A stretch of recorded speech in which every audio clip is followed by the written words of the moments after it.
fellas, it's no secret. This season is up to this point, man. It hasn't been what we envisioned. I know my goal when I first signed with Philadelphia was to bring a championship to these amazing fans here.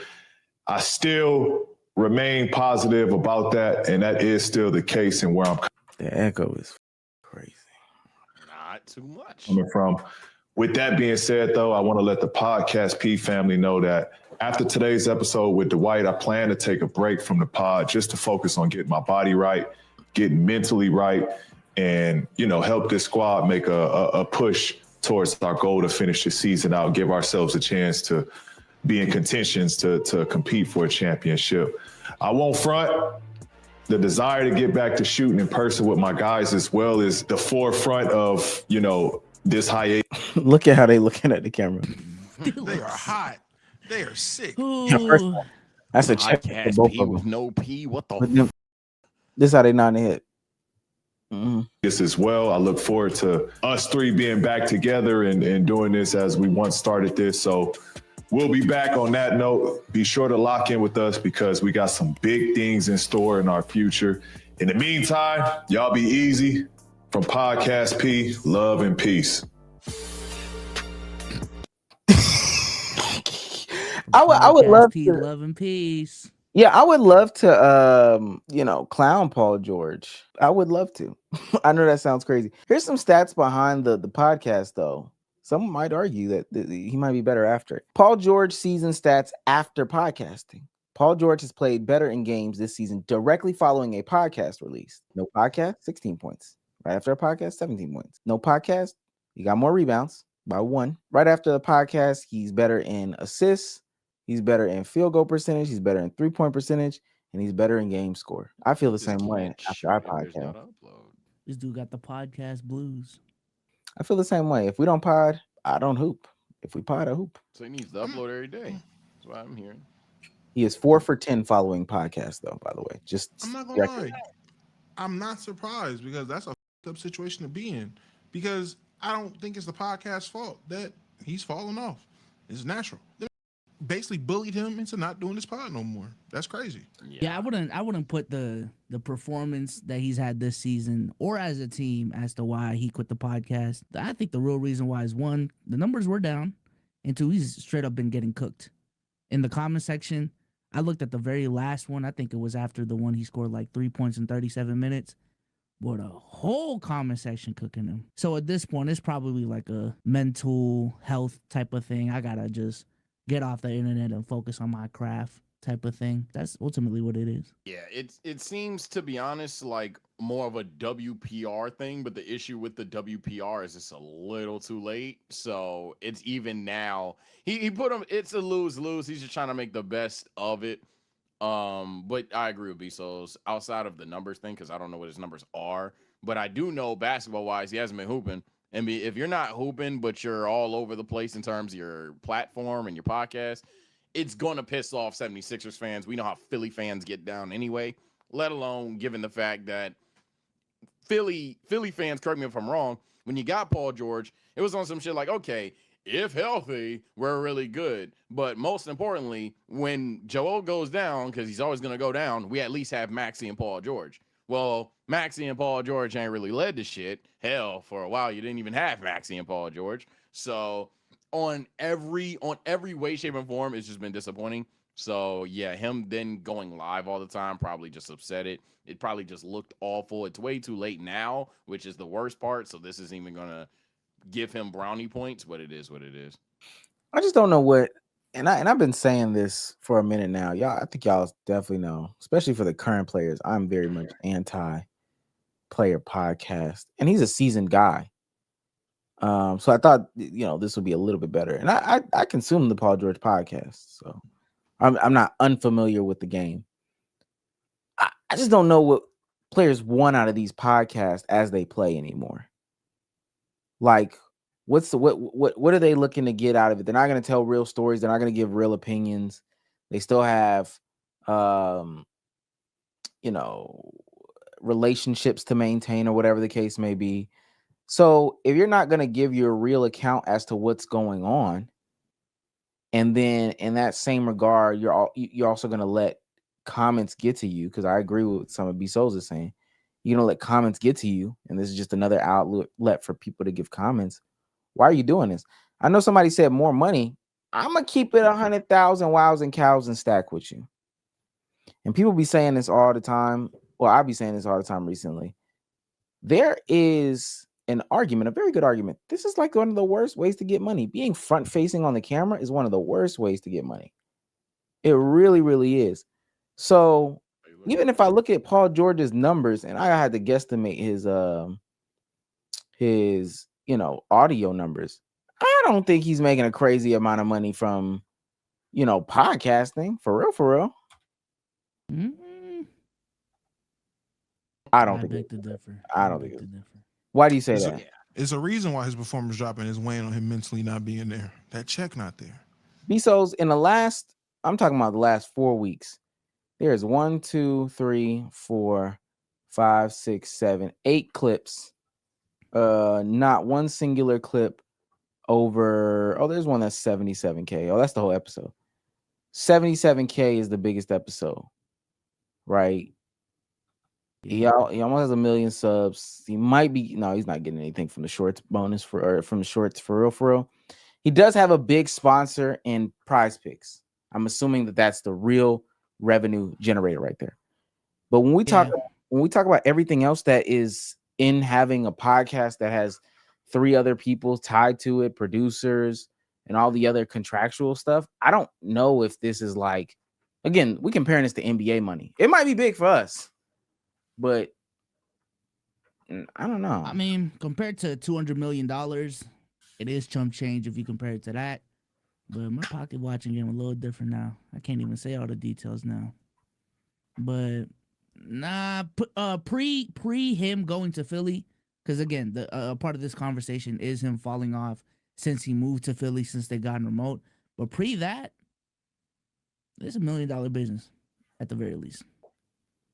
I'll say I can see that. I would just,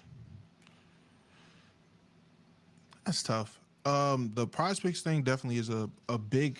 I think they were getting a big chunk of change from Prize Picks. I mean, I would assume that. That's the main thing. But even if we're saying it's a $1 million thing, I would still fail to believe that, because they maintain a bigger. I'm talking about specifically for he maintains a bigger overhead. Oh, okay. I lost my train of thought. I got it back. I forgot who we had on the pod at the time, but they were saying in these like different agencies, these different connections these players have like access to, they're starting to demand, and there was a demand for social media departments in these shits too. Like, if you're going to sign with this company, if that's what it was, Roy Hibbert. Shout out Roy, friend of the pod. He was saying that's a new thing coming in the game, and since then, everyone else is coming with a podcast. Old player, young player, past player, current player, with all-star, rookie, role player, whatever it is. That could be what this really is too, why so many athletes are ending up taking this path.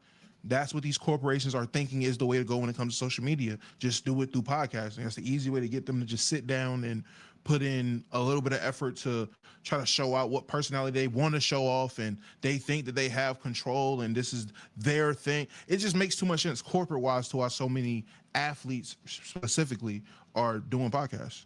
Also, if the media game is where you want to go, then this is the avenue. I think recently we've kind of seen it with JJ Redick is a little different. You know, he obviously got a coaching job from his podcast, but like even Gil in this success, like NBC is hitting him up now because of what they're doing on Gil's Arena. So, and I still don't see that from. I think that's more outlierish than anything. I still think that that's outlierish than anything. I just don't see the ROI for them in the bigger perspective. For real. I see Leroy down there. BJ Armstrong has a pod. He does. I haven't heard too much about the Mark Jackson pods and shit has happened. And these are people who can really tell the truth. I just don't. Somebody would have to make it make sense. Even at $1 million, I would think, especially for the obligations that he has to have, there is more benefit when you take into consideration the obligation on screen, the overhead, who he has to pay. There's more ways to make $1 than being on the podcast. And somebody's gonna make the argument that he's probably having fun. I'd probably guess not. But that would be where I'm like, okay, are we sure that we're not taking this from like a results oriented type of thing? Because for example, let's say LeBron was still heavily doing his pod. I don't know if he is, to be honest with you. But like let's say LeBron was like daily uploading and shit. But LeBron not only was hooping, but now tomorrow he's gonna talk the Luka trade. And then, or I guess tomorrow he would talk about how he beat the Mavs post Luka trade. Prior to, he would talk about the Luka trade, all these other things, and he's still good. I think, granted, he's LeBron, so not the best name to use, but like at that point, the podcast would have not only a positive reception, but for that player, it would definitely be like a kind of an exciting thing. I mean, every now and then, of course, when you lose and you got to put the mic in your face, and people are gonna say how you felt about tonight's game. That's typical media. You're certainly used to that. But I guess what I'm getting at is with him is the fact that he had expectation to provide on the court as well as off of the court. And off of the court, it was never OD bad, but now that it's also like just horrendous on the court, just even the fact that you're off the court doing other shit. We know how the world is, man. If you're not doing your profession that's in front of cameras the right way, they don't want to see you doing another profession in front of other cameras. They don't want to see the $100 million guy. How much is he making? Way more than 100 mil. The whatever the fuck he's making dollar player, go out there, stink it up, and then tell jokes on a podcast. They don't want to see that. We already can talk about how players who just don't win a championship, if they go to a beach on All-Star Weekend or some shit, they're like, get in the gym, bitch. So imagine the guy that's not hooping. I think it's I think there is definitely a positive to player podcasts, even the recent ones. It's just unfortunate that a lot of the time they don't have the expectation to be great because we have players like G leaguers. We have just for the most part role players and shit like that doing them. But then when you have a Paul George, you have a LeBron James. LeBron's not going to do it all the time, and Paul George ain't hooping. I do want to pull up this clip from Kendrick Perkins because he had conversation in the same vein about you don't expect Draymond to get buckets. You know, the Jalen Brunson Villanova podcast. But just as a side note, take a while, and I know I've been doing wild guess this whole time. Dog, I just picked the latest episode of the Mark Jackson podcast with him and his son. Take a wild guess how many views this has. This came out 6 days ago. 8.7K. Yeah, I've been keeping up. It's around there. Horrid PR though out of them because I heard about it once when it was rumored. I never heard it launched. This is breaking news to me that it launched. I think it's a different conversation though between current player podcasts and post player podcasts, like retired player pods. So. I think it is a different conversation. That's different. Yeah. It's a totally different conversation. And not to just shit on it, but these people are not content creators. Let me play this clip of Kendrick Perkins. People gonna say we hating. They gonna say I'm hating, but you know, I'm that's real. Paul George is not the only person that should be, taking a break from podcasting during the basketball season. I feel like Jalen Brunson and Josh Hart as well need to take a break because if you're trying to go out there and honestly compete for an NBA championship, that should be your only goal. Anything else outside of that is a distraction, right? I wish I would have walked in the 2008 locker room talking about our podcast and through the season or anybody else. It would have been smoke and furniture moving around there. So, again, guys need to keep the main thing. And when you have an opportunity to win a championship, keep the main thing. Everything else could wait.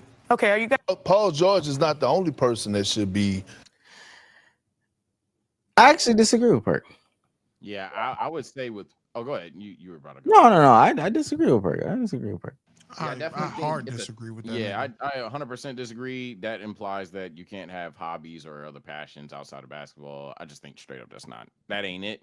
Now, also, furthermore, I would question, like, you don't think right before the playoffs, you don't think come March, April, I mean, granted, we're coming up on March, but especially April, that a player could be like, all right, it's playoff time. I'm gonna fuck with y'all later. I mean, hell, every player does that, like low key, high key. So when KD, LeBron, Curry put up the deuces, all black Twitter avies, and you don't see these niggas till after the season's over, I think that's the definition of them locking in. At that point, hey, these players shouldn't be making TikToks. These players shouldn't be on Twitter. These players should go get the media trained shit. Go answer a couple questions in the locker room and then get right back at the gym. At that point, don't go to parties, anything like that. If it's about being locked in, and I think that's just theoretically perfect, right? But that's kind of, I don't want to say inhumane, but just beyond unrealistic. I don't like that take by that goofy nigga for the simple fact. Okay. That's because he's goofy. I can't stand Perk on mainstream media. I really can't. But I feel it. Niggas was making rap albums. Niggas was legit rapping while you in that era of basketball that you're talking about. And before then, niggas was doing movies, shows. Niggas did all types of things in the middle of seasons. Before the season, during they had plenty of passions, had plenty of things going on. If you would have walked in the 08 locker room and said you started a podcast, niggas just looked at you and said, all right, whatever that is, just show up to work, Perk. Yeah, they would have made fun of you because it's a podcast, but that's like they'd have let your big ass do your podcast as long as you came to goddamn work. It's a job. That's it. So I'm not trying to hear none of that. If he wants to take a step back for his mental health and to help perform, if it's hindering his game, cool, let him make that decision.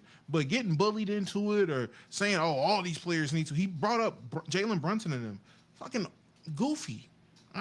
Let them boys do them. The Knicks are back. What are we talking about? My thing is just on the same token, Damo. Paul George is don't use the podcast as an excuse for your poor performance. right. Like to your point, these are pre-recorded podcasts that only take an hour of your time. I'm saying it's remote. You got producers, you got editors. This is not what's stopping you from, you know what I'm saying, like actually playing better in the season. That's all I got to say. But I agree with everything I said though. Yeah, and that wasn't a stray at AI or Kobe or anything like that. But those personalities definitely had their own shit going on. Or even if you want to go a bit more recent than that, LeBron was doing the motherfucking Harlem Shake, all these other things. Like there's several times where players are just like zobbing, having fun. I think the thing is we're looking at the podcast as like, well, this is another job. That would be the best argument I could make. But then the significance, the time that these players are at least putting towards the business, that's where I would be like, they're not doing everything. They're trying to have it as automated as humanly possible. So at that point, I don't think it's a distraction. I disagree. Very going crazy, by the way. Yeah, Chad's been typing about it. We'll probably just 56 be better of off things. talking about it. Yeah, he almost tried to get the record. Yeah, I just don't. Also, People should have to. People should be able to have other business outside of this. I mean, basketball, it's not the only thing. And again, I'm actually in alignment that basketball, especially for somebody like Paul George, is probably the furthest thing of concern, because especially where he is in his career.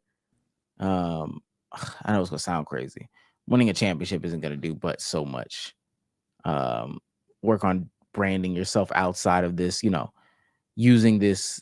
Now this would help if you perform to a certain level, but use the capital that you can gain while you're playing basketball to shift into a different venture. So when you retire, you don't have to, coach a middle school basketball team or something like that. No disrespect to them people. I just don't think that this podcasting route really, really is the way to go. And even if we get off the phone and Bezos tells me some crazy, they making 3.5. Respectfully, is like even a side business. 3.5 for Paul George, I would think is like a crazy number with a pretty high overhead. And if this is just one of the things, hey, you got one thing over here that's making you 3.5. I get it in the long run. That's him and his pockets and all that. I am maybe just oblivious to the dollars that come out of this for them. But I just, my thing is, if we're looking at new guys coming to create these podcasts and women too, because, I think Angel Reese is definitely going to spark something from a lot of these players. Shout out to Haley Jones. I don't know where she's at with her podcast, but I think this is going to be just a new thing where players are becoming a part of the media. What would you want to see from these player-led podcasts that would make them even entertaining? Because I think that was one of B. Souls' gripes about Paul George in his podcast, is that the entertainment value just wasn't there. Well, just to go on the last point that you made, said it'll tie in. It'll tie into the last question that you got. I feel like a lot of these player podcasts want to get into the space not just for the money. Like there is the conversation of like old school versus new media, being able to control your narrative. So I feel like that's the reason why a lot of these players are getting into podcasting, is just to be able to control their own story. But to your point, and I want to shout out Draymond from this regard, like he is actually one of the few current player podcasts where you can say he's pretty unfiltered on his fucking podcast. Like you can't really, like he's really giving it up on his podcast. He's really podding, talking about the Jordan Poole situation, all that different thing, all those different things. So I think if Draymond just had better production, that would be fire as fuck. But like a Draymond Green type of podcast, a Gills Arena type of podcast where I ain't gonna lie, I'm not really looking for the analysis paralysis type of breakdown from you. I just want your authentic, real takes, real stories. You know what I'm saying? Have these animated debates on camera. Don't be boring on camera. And those are the things I'm looking for. I'm looking for the authenticity, as you mentioned, but most importantly, I'm looking for shit that you would not say at work. So like, I'm looking for the stories. I'm looking for the just genuine opinions on topics that are trending. I'm not looking for media trained Paul George to then be media trained Paul George. And I'm a person that hasn't seen it. So maybe Bezos is giving it a hard rap and the podcast is fucking fire. But I'm just saying in the sense of, let's say Curry, after tonight, makes the Curry podcast. And Curry is giving the most PC generic answers that we expect him to give immediately following the game when he's getting interviewed on the court. I'm not looking for that. I like, all right, dog, I could have just watched the Warriors game, pre-game and post-game. I'm looking for something different. Like I'm looking for, again, stories, personality, or just an NBA player, let alone NBA superstars' thoughts on current media topics. We did watch some of the Paul George pod, especially when like that whole what was that? That was last year. The contract shit. Yeah, when the contract thing, and then also when they got eliminated from the playoffs or whatever. But mainly the contract thing, where it was clear to everybody and their mama that, I mean, the way that they shifted the team to get James Harden was by gutting the team. And that was interesting. But he didn't say it. He just didn't say it. He beat around the bush around with it. So, to everybody's point, I just don't think that's not what anybody wants to see. Nobody. I just want to add this on there too. I am looking for a podcast with a co-host that can actually push back. I'm gonna just say it. I've been very vocal about this. You know, at my day job, that is something missing in the NBA space. An NBA player that is willing to debate with anyone, and it don't even have to be a independent, content creator type. Just someone that can genuinely give pushback to the conversation instead of just glazing up the player. Yeah.